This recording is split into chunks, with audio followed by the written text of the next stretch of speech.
All right, and we're live. Yay! We got to give people time to come in. I have like a red dot. Do you see that red glare? Is No. it gone right there on my eye? Oh, yeah. Oh, yeah, I do. I don't know where that's from. I'm trying to figure it out. It's not there when you move closer. It must be something. It's from that, whatever that candle is. I think it's from that candle or something, the reflection or something. Hi, people are coming in. Hello, hello, hello. Hi. Pat came in.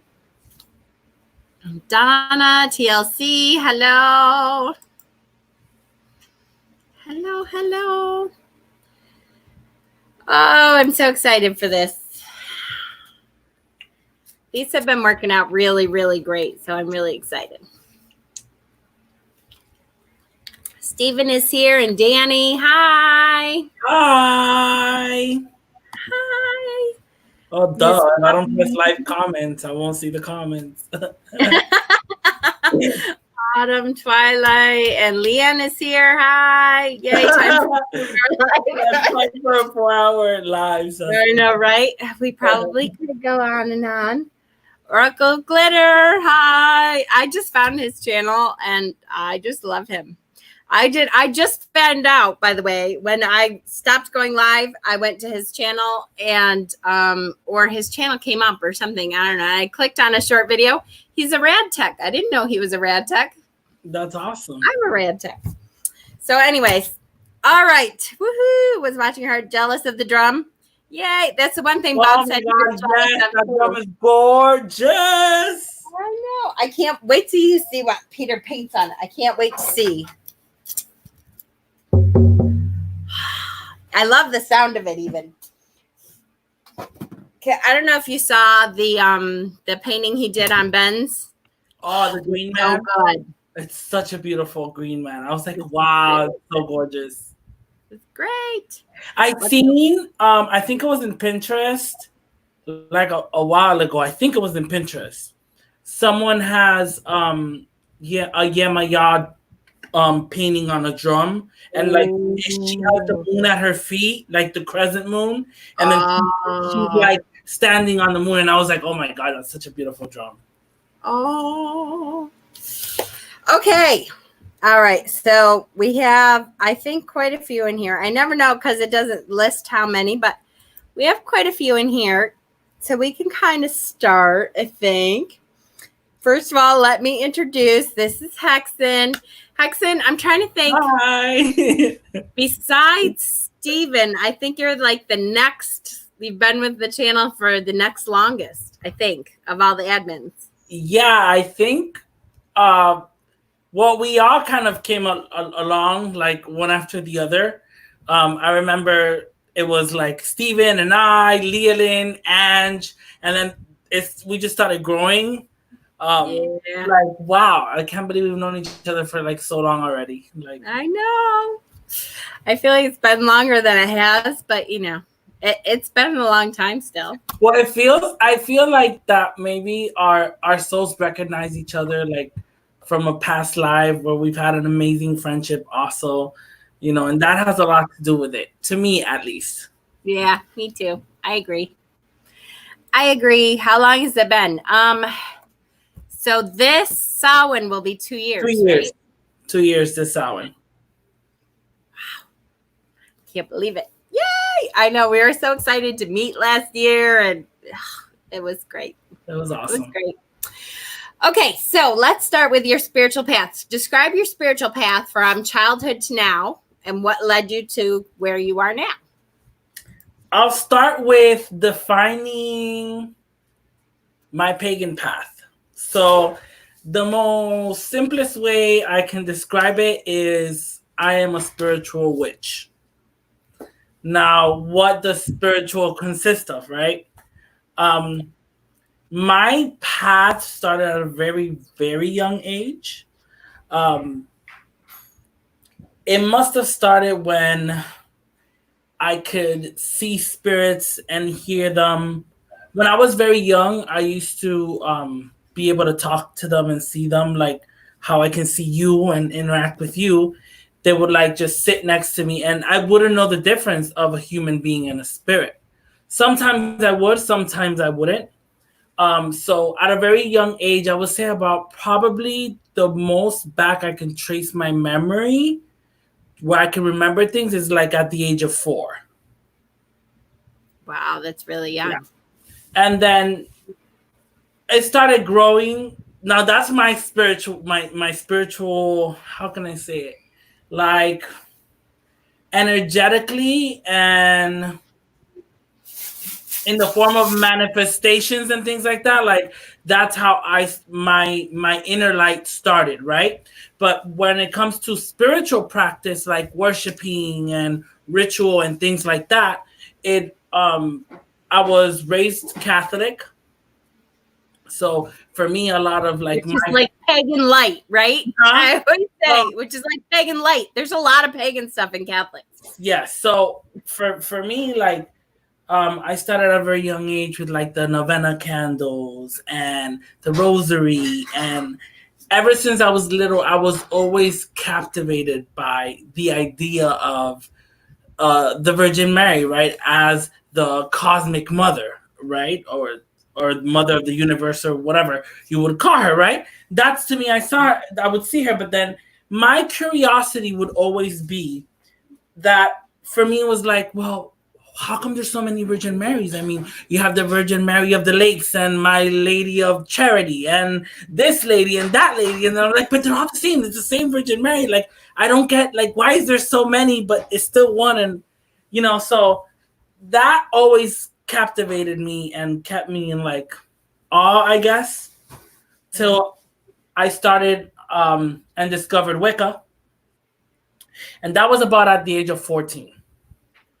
Now, prior to Wicca and being raised Catholic, from my ancestry and my parents' ancestry, especially from my father's side, they do a lot of their, how can I describe it? Their ancestry type of worship, right, where you work with your ancestors and stuff like that, and it's very based in the same that what voodoo is based on and Santeria is based on, these African religions that the African slaves brought with them, and so that's something that has always been with me before I came into this world, because it was something that my mom was part of at a very young age, and when I was in her womb, she had gone through this ritual, right, or what people will call spiritual initiation into her path. And I was in her womb and existed in her womb when this happened, and she was not aware of it till afterwards. And so these ancestry and this practice, it kind of follows me from before I came into this world. So it's something that I cannot deny. And above all of my many practices, it's like one of my main things that I work with, which is my Orisha Yamaya. Which I love. I love that before you were even born, your practice started really before you were born. I love that. Love it. It's very interesting. I've gotten a few spiritual readings. Usually they're done with playing cards. Or a Marseille deck that really doesn't bring the major arcana because it's not tarot. Right. It was a game, but they use it to divine, right? So they usually stick to that type of usually you can get readings in that path, in that particular path. You can get readings from different practitioners that are at different levels, right? So a medium would be your starter level, right? You're on your way to mediumship. And so this starts with either tarot cards or a form of divination. Some people learn how to read shells. Some people learn how to read bones, like me. I love bones and other trinkets and things like that. But that'll be later on in the path. All right. So now we're up to your current path. Describe what your current path is, what practices you do that help to define your spiritual path now. Well, my spiritual path now, wow, is very eclectic. Um, I do not follow. I studied Wicca when I was 14. I took many things from that path that resonated with me, and I took what worked from it, learned from it. I incorporate the wheel of the year into my practice and things like that, and certain rituals and deity, the way deity is worshipped and honored. But Wicca didn't do it for me. You know, it was too like fluffy and light, all light, and all white, and I'm a white witch. And not that there's anything wrong with that at all. It's a beautiful path to be The be. rule of three. You don't go by the rule of Yes. three. But, you know, as life progressed and I started getting older and I kind of viewed my reality and lived experiences, you know, when I was 14, I'm gonna be 32 now. So it's like that's a big difference. Like I've lived a lot in between the age of 14 and the age that I am now. So, you know, I took from that and I've evolved from Wicca and other practices. Like that's no, I don't call myself a Wiccan. Not that there's nothing, and like I said, not that there's anything wrong with that. I do base most of my Wheel of the Year type celebrations and things like that on Wiccan beliefs and things like that. But I wouldn't necessarily call myself Wiccan, just like I cannot call myself a Santero or anything like that, because I do use my Orisha Yemaya. I work with her, I worship her, I honor her. And there's a lot of things that I don't agree with that path, so therefore I don't call myself that. Or uh, the priests, right? You have, like I said, you have your mediumship. From your mediumship, you have your females, which usually are the curanderas, and they work a lot with motherliness and stuff like that. So they're the ones that are considered midwives, and if you're pregnant, she would deliver your baby and things like that. And then there's different levels, right? Then the highest, which is in the hierarchy, the highest would be like the male priest of the religion, which is called the Babalao. And then he's the one that initiates you. Only he can initiate you, and only he can tell you, well, this is how it's gonna go, right? Because in these traditions that have been passed down for thousands of years, thousands and thousands of years, right? It's something that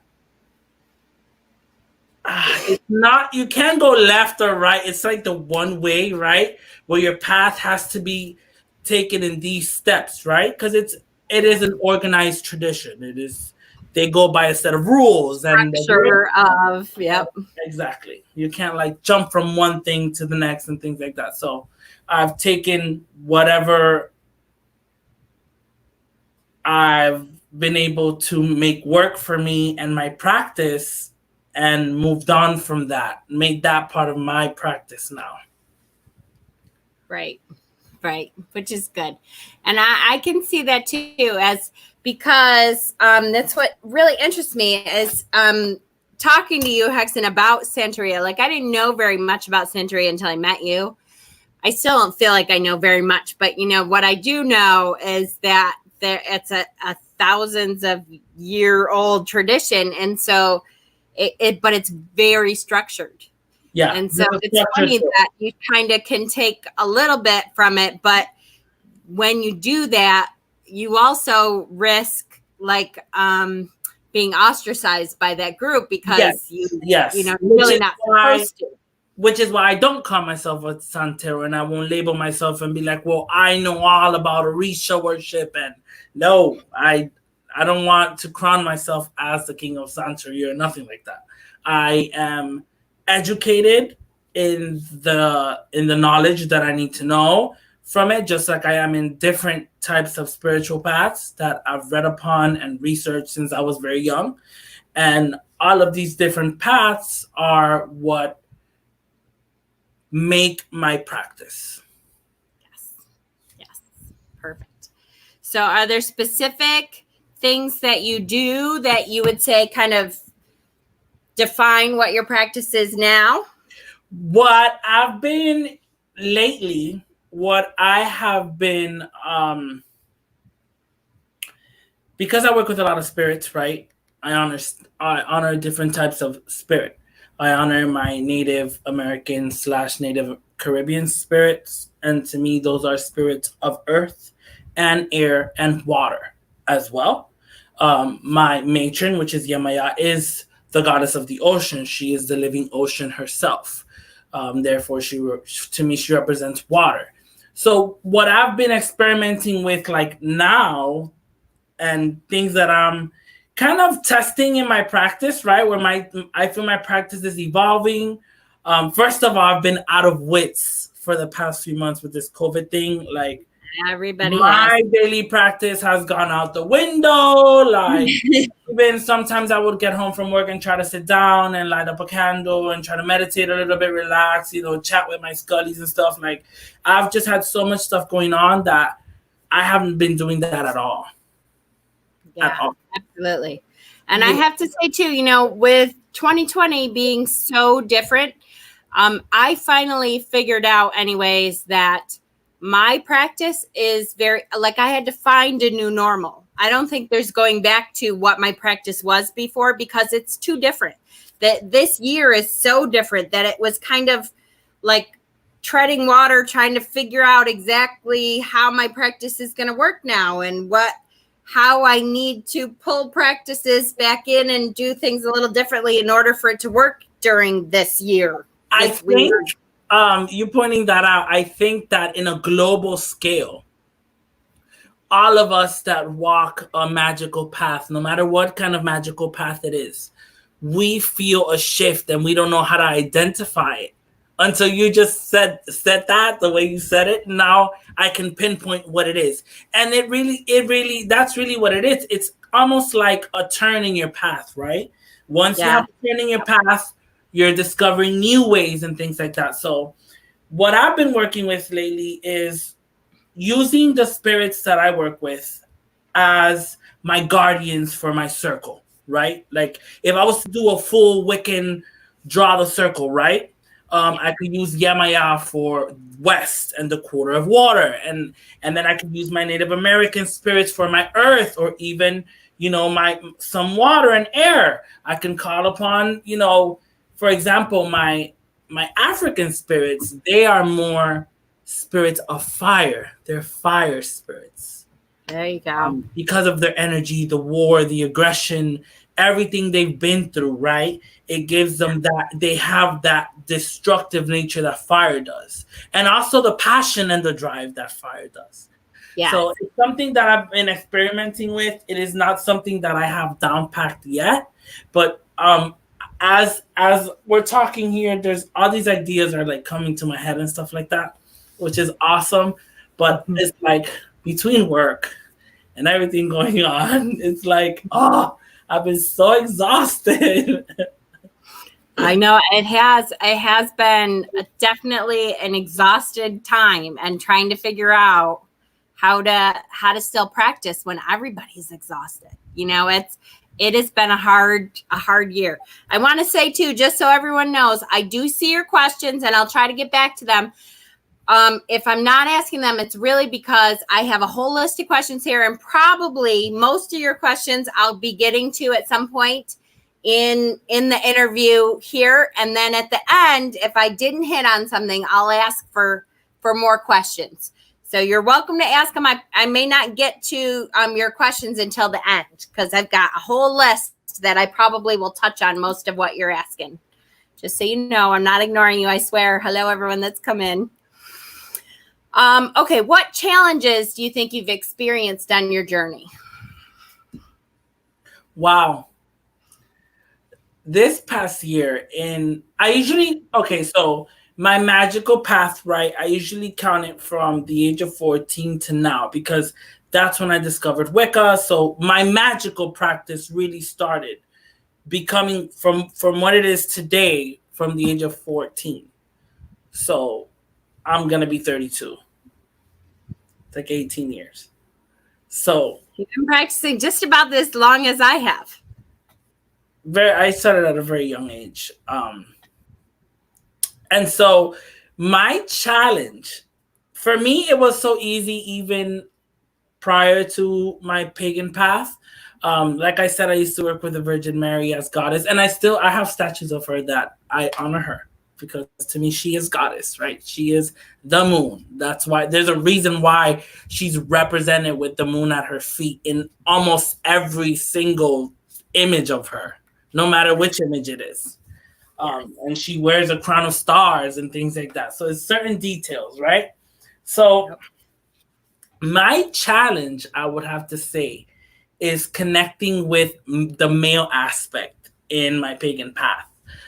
And that's something that I just started working with this year, where I started discovering who the horn god is, and I'm studying him, and now I'm honoring him, right?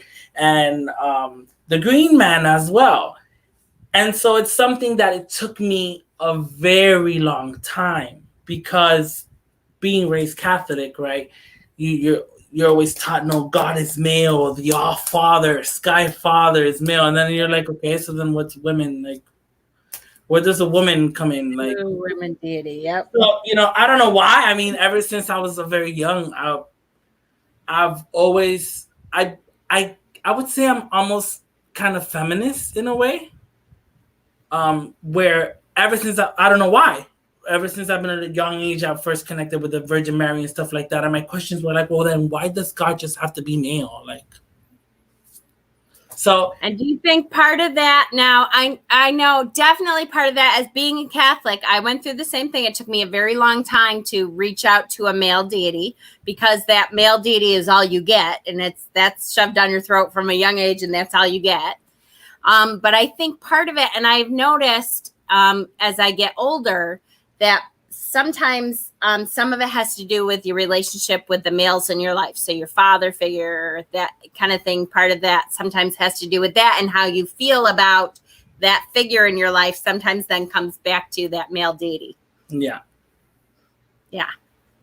So it makes it hard to want to reach out for a while. And a lot of us, it takes a long time to want to reach out to that male deity part.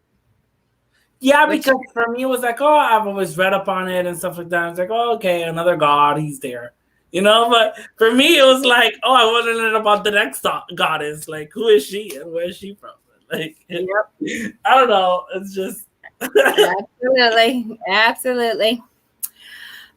Describe, we kind of just did, but the deity work you do, if any, like the specific deity work, do you have daily practices, weekly practices, monthly practices to work with your deity? I sometimes have weekly. Like I said, I've fallen out of a lot of my practices. I usually do try and spend time in my witchy room. I'm always here every day. When I get out of work, this is where I hang out. I have a few drinks. If I'm going to smoke, I smoke in here. But I always light my candles, give them their offerings, honor them.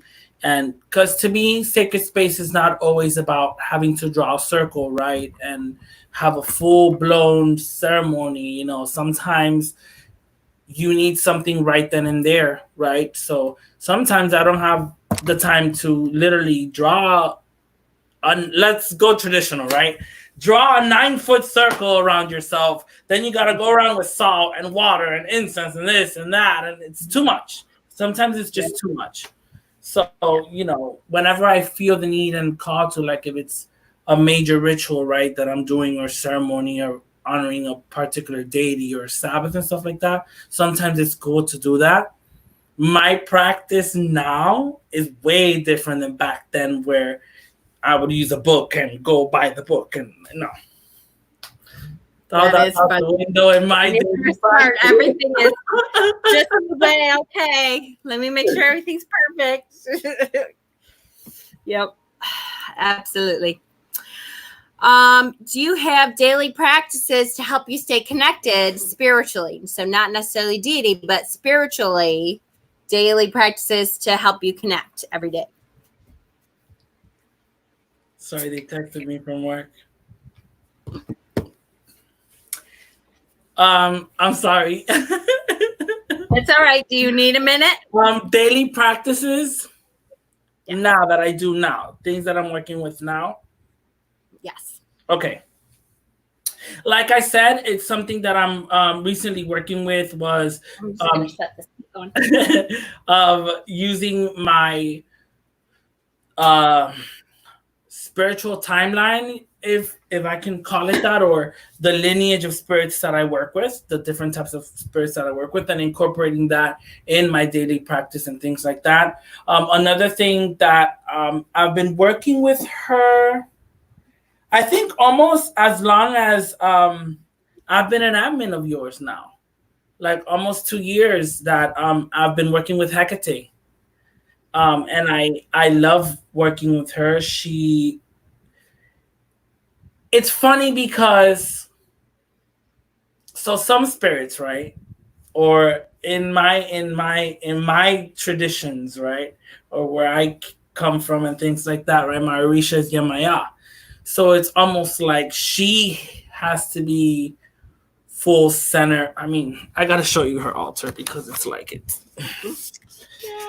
she has to be queen. So Yes. I love your Yamaya altar. all set up. Like she's full blown set up, right? So for a while I didn't have a Hecate statue and things like that because sometimes she can be very like not jealous. I wouldn't say she's jealous or like mean and things like that. But sometimes people ask about like, is it okay to have two deities in the same room or things like that? Where for me it's okay now, but at first she just needed to let me know that she's my matron. She has been guiding me since the beginning, and I had to let her know that that relationship has been established to where no one's going to take that place. And there's no disrespect just because there's another one. Yep, absolutely. And so that's important. It took me a while before I would honor Hecate here and there and do little things, and till I finally got my statue almost like a year after working with her and stuff like that. So then I tell myself, it's okay for her now to have her own little space. Yeah. She has her own altar, if you will, next to Persephone and the Fae. And Yep. Absolutely. I hear that. I find that too. I think Hecate in particular gets a bad rap sometimes. I hear a lot of people who work with Hecate, and again, it's your own, the experiences that you have with deity. But a lot of people are like, she's very demanding and she's very this, and she can be for me too. But I think as long as you show her the respect that she knows she's due, it's, to me, I don't find that she's really harsh and stuff. And I think I get the impression from a lot of people that they feel like she's much more structured and harsh and stuff than I see her. But it's your own personal whatever. What actually helped me was the fact that when I started researching a lot about Hecate, I've been reading on her a lot. I still do read on her a lot. Because the timeline of the goddess Hecate is thousands of years. She predates. She's part of the Greek and Roman pantheon, but she predates Greece, and the gods and the Titans, and she predates all of that. So it's very interesting. And then she's known, right, to have dominion over earth, sky, sea, plus the underworld. So while I was researching on Hecate and things like that, it's just very funny how there happens to be an aspect of Hecate that belongs in the ocean, right? A very siren almost type of aspect of Hecate, right? That she can be as destructive as and volatile as, and wow, that's the ocean. So that me reading upon that aspect in particular kind of linked her with me to Yamaya, and they're ocean spirits. So I mean, they wouldn't be battling each other. I wouldn't think so. Right. Yeah. So it's almost like another way of honoring and venerating the ocean. And Mother Nature itself, because in a lot of different traditions, spiritual paths, the ocean plays a lot in life itself, right? And I also link Yemaya with Gaia herself, as Gaia being the earth and the oceans. And Yes. Yep. Absolutely. I agree. So do you want to, would you say that your favorite form of divination is bone casting? yes. Yes. Do you want to describe bone casting for us first, and then we'll talk about other forms of divination? Yeah. Do you want me to describe kind of like how I go about in a reading? Yeah. Okay. So usually in a reading, I cleanse the space, whether it's smudge or it could be as simple as a room spray.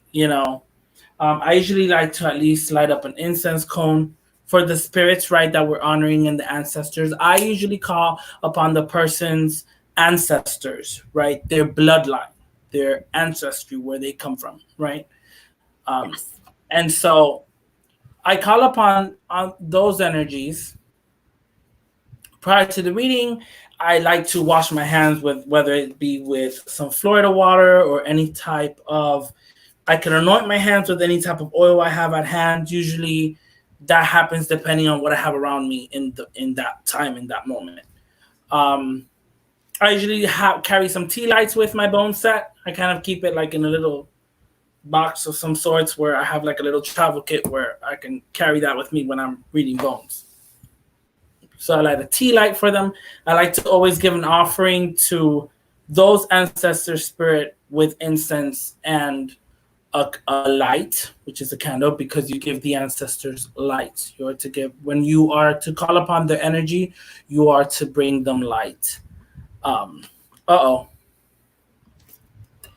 I'm still here. Go ahead. Oh. I just made it know it was on you because I was going to yawn. Sorry. I was like, you busted me. So I like to honor them by giving them light. Sometimes a shot glass of water. Usually when you're working with ancestors, water plays a big part of it, and fire or your light, lighting your candle. And an honoring ritual can be as simple as just giving them a light and a glass of water. Sometimes that is all you need. So I wanted to emphasize on that. So then right after I honor the spirits, call upon them, it's established, then I either have the person ask their question. I usually when they ask me, oh, what kind of question can I ask? What am I not allowed to ask? I let them know you can kind of ask anything, but I get the answer. I usually prefer it just laying it out for you.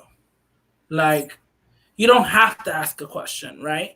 Because to me, I don't know why, it's just the way it is for me and the bones work for me. It's like whatever they have to tell you, it's gonna come on. That's what the conversation is gonna be about, right? Sometimes in a tarot reading, the reading has nothing to do with the question you asked. Yeah, exactly. And you're like hello. So even if when I'm getting a tarot reading, it's like, tell me what you got to tell me, or I let the cards or whatever medium we're using, whether it's a crystal ball or a mirror or a pendulum, right?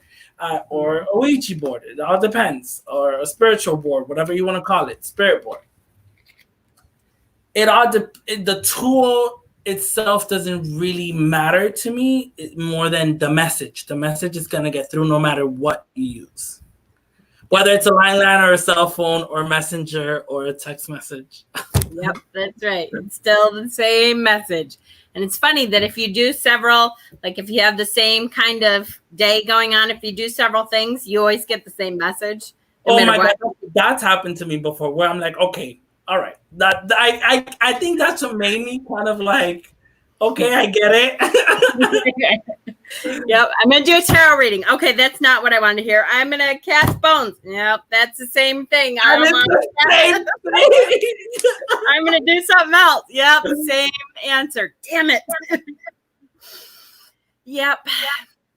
So do you someone wants to know if you do bone casting readings online? Do you is there a place, do you charge for them someplace? Do you I have. I've done it through PayPal where they send the payment through PayPal and I reach out to them. I can either do a video like how we're on video right now, kind of like a conversation, and you get to see everything, and it's the same process.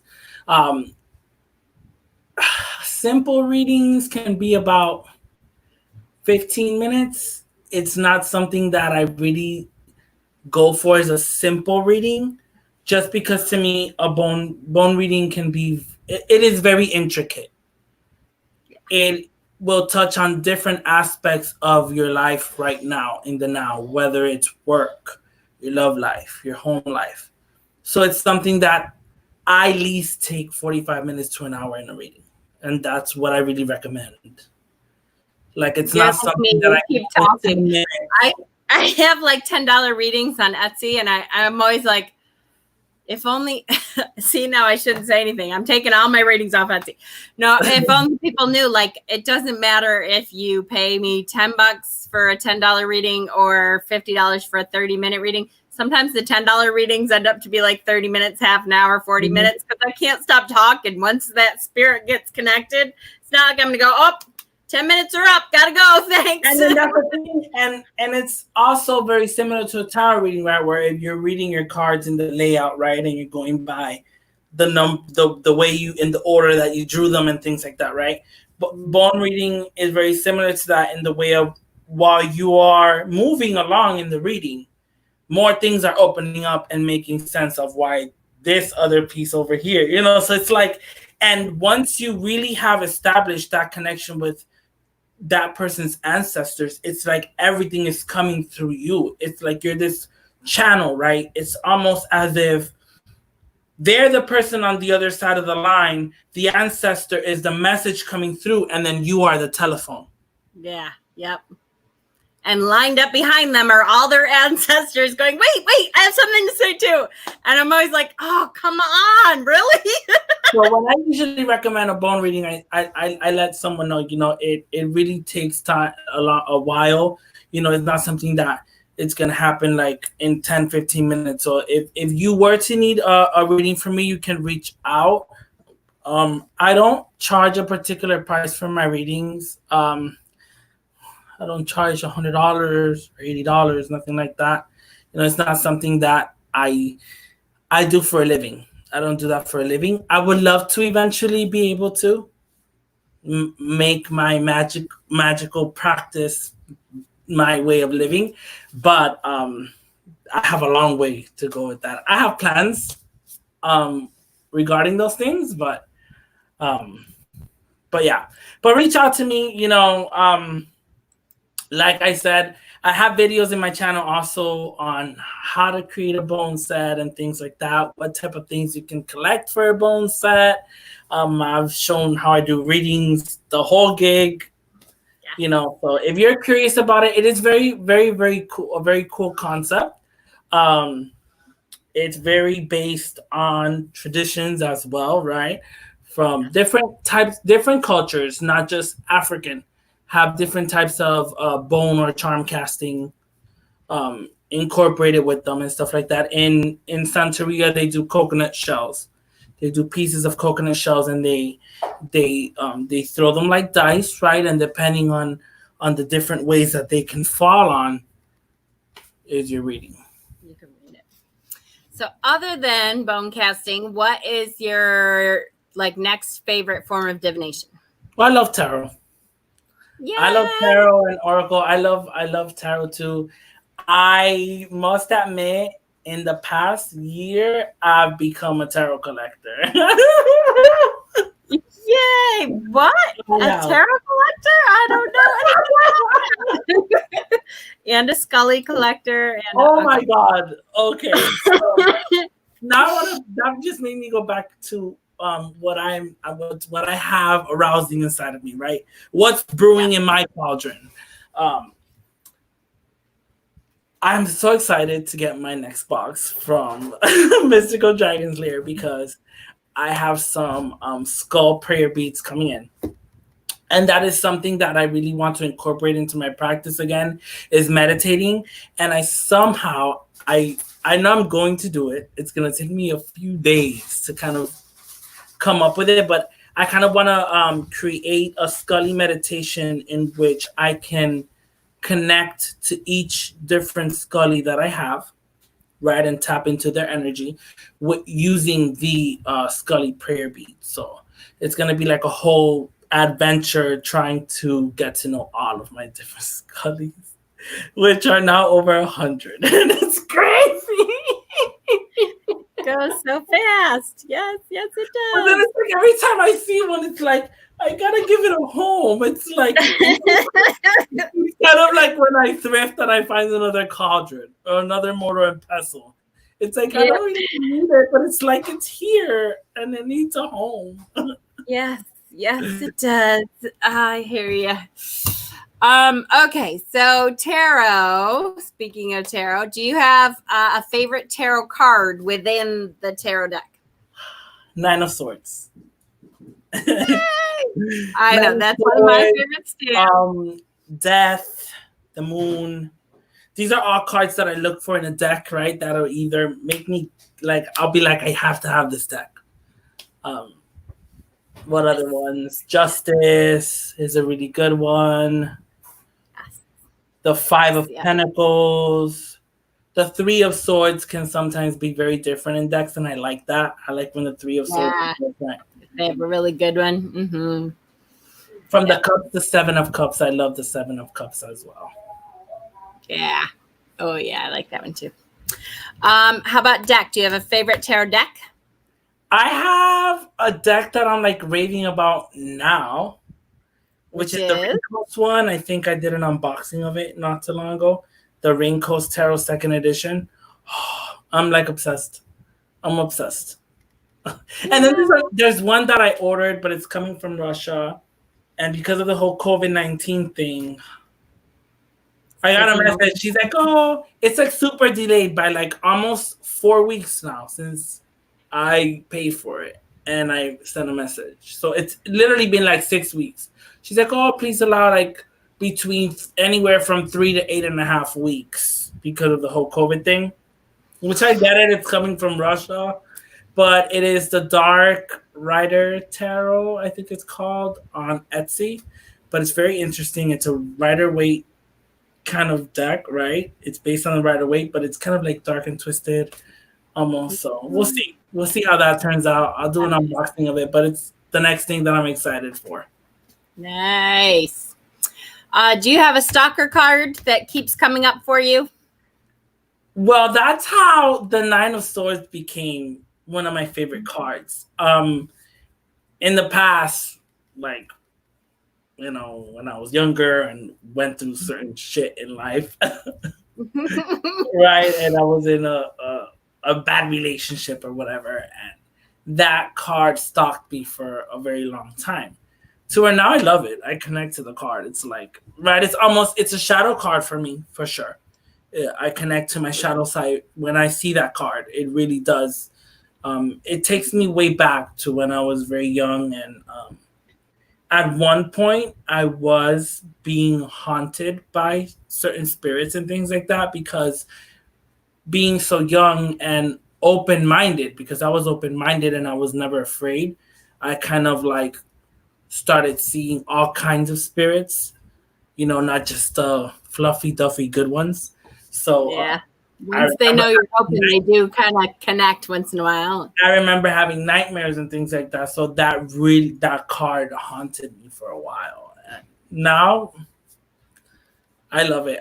I look for it. In every deck I look at the Nine of Swords. And I just can't wait to see what they come up with.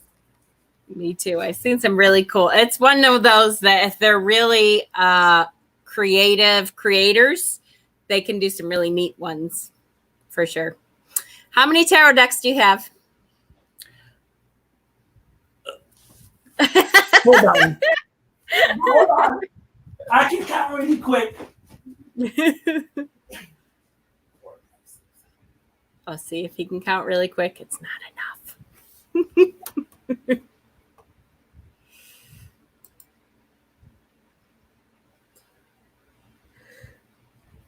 Oh my god, I must be at least by 40.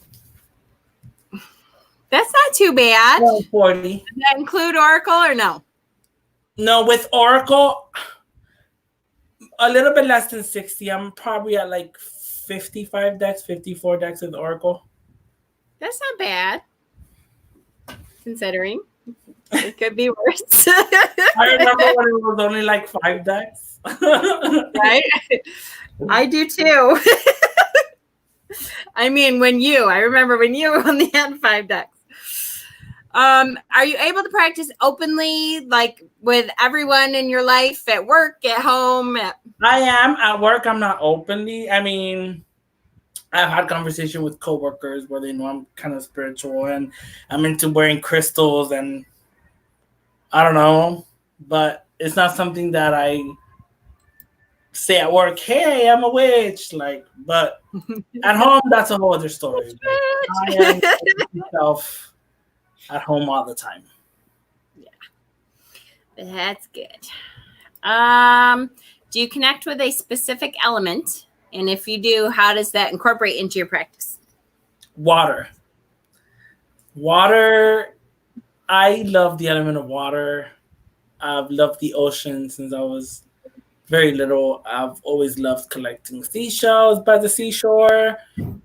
I've believed in mermaids my entire life. No one can tell me that they're not real. Sorry, I believe in mermaids. Think whatever you want. I think they're real. And so the element of water is an element that I've always connected with. Awesome. And of course, Yamaya connected to the ocean. So that makes sense for sure. Did you have a particular aha moment with your spirituality, like where things connected and you were like, oh, okay, this is why I am what I am? Or was it kind of a gradual process? It was like a gradual process for me. It grew on me little by little with, the different things that I studied and grasped and stuff like that. The one moment I can probably say it was like an aha moment was, I don't know, like I'll connect that to the Scullies, right? So for me, it has taken me years to be able to connect to crystal energy. Almost like if I had a blockage of some kind, right? And so beginning to collect Scullies and getting to know them really opened the door for me to connect with crystal energy and different types of crystal energy. And that's really what has captivated me about the Scullies, the fact that there's so many different crystals. And I don't know, I can connect with them so well in Scully form. That's really why it's like, I need to have at least one of each mineral in a skull form. Look,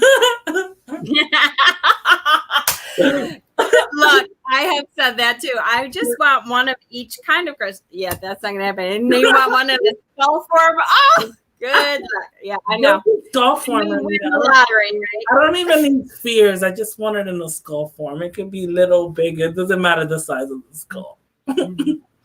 So obviously you are drawn to connect with crystals. Do you have specific crystals that you think like you connect with more than others? Like I know everybody knows mine is blue fluorite. I'll give you.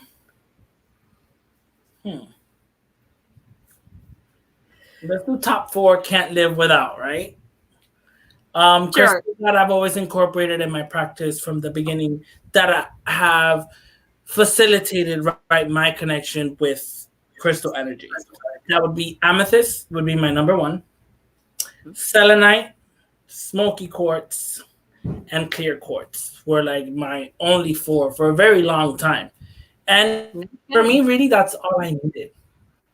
Right. But I just now one Scully after the next and then the next. Any in the Scully form. That's your crystal. I don't know. It works for me. I don't know. It just something about the shape and the personality, right? That because to me, each Scully has their own personality. Like that's just the way it is. It clicks with me. I can't describe it. It just clicks with me. Yeah, absolutely. And I see why too. I think for you, Hecsen, my feeling on it is that because you are so connected to ancestries and spirit, and the Scullys to me have each Scully has an entity or a spirit connected to it. That was like you're in, so you were like, yes, of course I feel that because it's an ancestor, it's an entity, it's a spirit, and so you totally then can feel that completely because it's connected. That's what I think. But yes. Do you have a favorite season or Sabbath? So many. I love Emok. I love Lunasa. I love Samhain. So you're like me. I love all of them. You're like me. Whatever one is coming up next, that's my favorite. Yep. My most memorable Sabbath ritual that I've done, probably at the age of like 16 or 17, was for Mabon. And why do you think that was most memorable? What made it most memorable? I used to journal a lot in my old Book of Shadows, which I've mentioned I don't have anymore. It was lost to me. But it was something that had to do with the ritual that took place that night. I remember, I don't know, it was like the first time that I did like a full altar setup and I went crazy with it. And I remember I had bought these like ivy leaves in different colors, right? The reds, the orange, the yellows, and I went about and put them all everywhere. I mean, I went crazy, but like it was super crazy. Like I remember I had saved up my weekly allowance to be able to buy what I needed just for that Mabon ritual. So it meant a lot to me. I must have been like probably 16 or 17. Aw, that's so sweet. I love that. Do you have any future plans for your path or your YouTube channel that you want to share with us? Well, I have a lot of things that I want to do. I don't know how fast I can do them because of work. But I'm trying to work on a couple of things that I want to do. I want to sell, kind of like make a small shop, whether it's an online shop, obviously it would be online. I don't know how I'm going to go about it, but I want to do something very simple, either that or see how I can make certain things and sell them to other shops that can then, kind of sell. I don't know. I know a couple of those shops. So I have some things that I want to send over to the shop, Cassie shop, for Dana's auction, the next Dana's big auction. So you can look out for that. I have a couple of things that I've created, some candles to go with some cauldrons that were really awesome thrifty find. I have some room sprays that I'm going to be making also for that to give as a donation. And then the proceeds from whoever purchased that will go to Dana's for Dana's auction. So sweet. So sweet. So let me talk really quickly before we have one more question. So you guys can start listing your questions now if we didn't get to your questions. And I will just say Dana's auction, we do plan on doing one more Dana's auction at least. I'm waiting she had her scan yesterday. We don't know the results or anything. The results will come in this week. I'm kind of waiting for those results to come in to plan when the next auction is going to be, because that'll let us know what her needs are and we'll kind of be able to figure things out a little bit better. So that's what has been kind of holding stuff back. So last question that I have for you before we take listener questions, viewer questions is, do you have tips for beginners that you've learned on your journey and you wish someone had shared with you? One. Okay. Just one. Well, a few meshed into one. It doesn't matter the tools you have. It doesn't matter how elaborate of an altar you have or how less of an elaborate altar you don't have. All you need is you. The quicker you discover this, the quicker that you find from whatever it is you're studying, right? The quicker that you learn that what works for you is what works for you, and that you won't be restrained, right? Because sometimes these things become, and I was restricted for such a long time in the beginning. Like, I feel like I lost so much time in the beginning of my path because I did not know this. Like, I felt that it's okay to make sure you follow the rules. It's okay to look for structure in the beginning. As human beings, when we're learning something new, we look for a structure, right? But the sooner you learn and the sooner that you just learn how to trust your intuition and your gut feeling, it's like some people are like, am I going crazy? And do I have a voice in my head telling me this or that? It's like, no, just go with it. Go with it. Okay, trust your intuition. The quicker you learn how to go with it, the better off you'll be. Yes. Great tip. I love it. So Danny asked, if you had to take one oil and one crystal with you on a deserted island for a month, what would they be? It would have to be a smoky quartz sphere. If I couldn't bring a scully, it would have to be a sphere. Cool. That's the next other shape that I look for in crystal form that I can relate to and connect to, is a sphere. Definitely smoky quartz. And oil. I recently made amber oil and I'm obsessed with it. It smells so good. I bought these amber chips at a local crystal store. And I had the honey amber resin. So I kind of crushed the resin with the actual chips. I started with that, and then I was warming up the oil, and I warmed it into the oil and mixed it into the oil. And it's just such a delicious oil. That sounds so good. I want to just bathe in it. That sounds so good. Mine would be selenite oil. I love my selenite oil. It's just so pure to me. Like, it's so cleansing, and the energy is just so great. My selenite oil, I love it. And of course, blue fluorite. Yep. All right, I don't think it'll let me go back to the beginning. It won't. You all had all these questions in the beginning. Did someone teach you bone casting, or did you learn on your own? I learned bone casting on my own, from books and YouTube videos and things like that. It is my system, the system that I use. I've made it my own.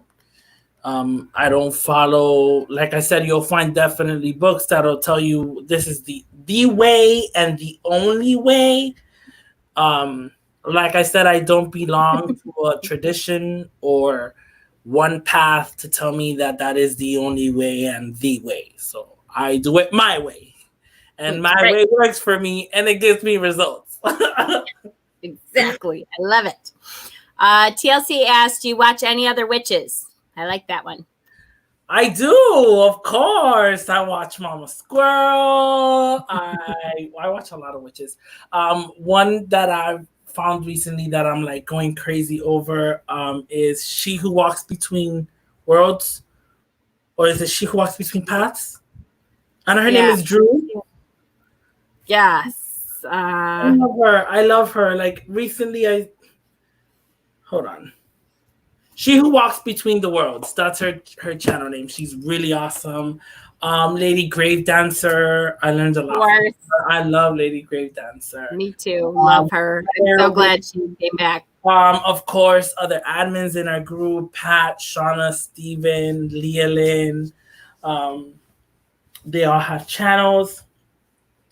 I wish I have time to watch YouTube as much as I used to.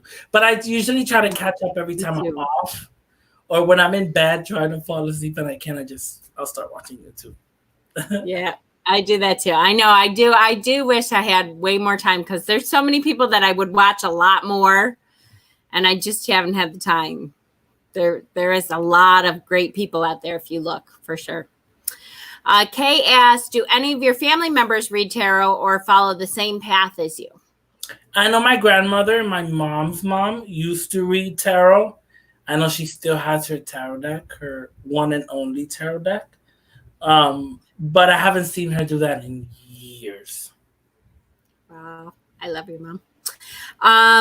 Leanne says she loves your personal style, was wondering what is the formula you follow when you are picking out garments? I'm sorry? What is the formula you follow when you're picking out garments? The witchier the better. I mean, I'll show you. I collect these, I guess, nightgowns. I have different ones. I mean, I have this Japanese one, this long red cloak thing. Love it. Have been thrifted. This one I had found. Oh, you can't see it here. Damn it! It's like black, but it has this. Gorgeous. Almost looks like runes on there. And so this is like it's like a throw-on thing, kind of like a cape cloak thing. So this is something I've been using lately for like ritual. Most of those things that I buy like that are flowy are like thrifted. Yep, that's right. Look at the thrift shop, people.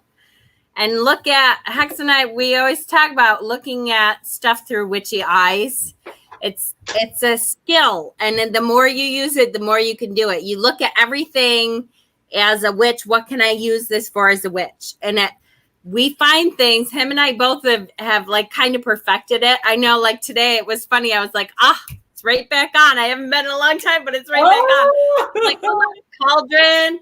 You can use that for chalice. Oh, look, that's that. That's that. Gosh. It's definitely a skill for sure. It's bad. It's bad, but it's good. We have to practice. Any recommendations for learning mediumship? So learning to connect with spirit. I don't have a book on that. A lot of my mediumship, like I said, started at a very young age.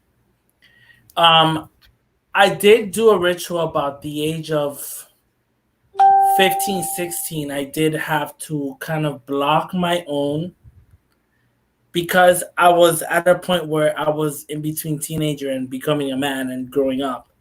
I was being bombarded. My privacy was being bombarded by like negative spirits and things like that. And I was being haunted more than to the farthest of my understanding.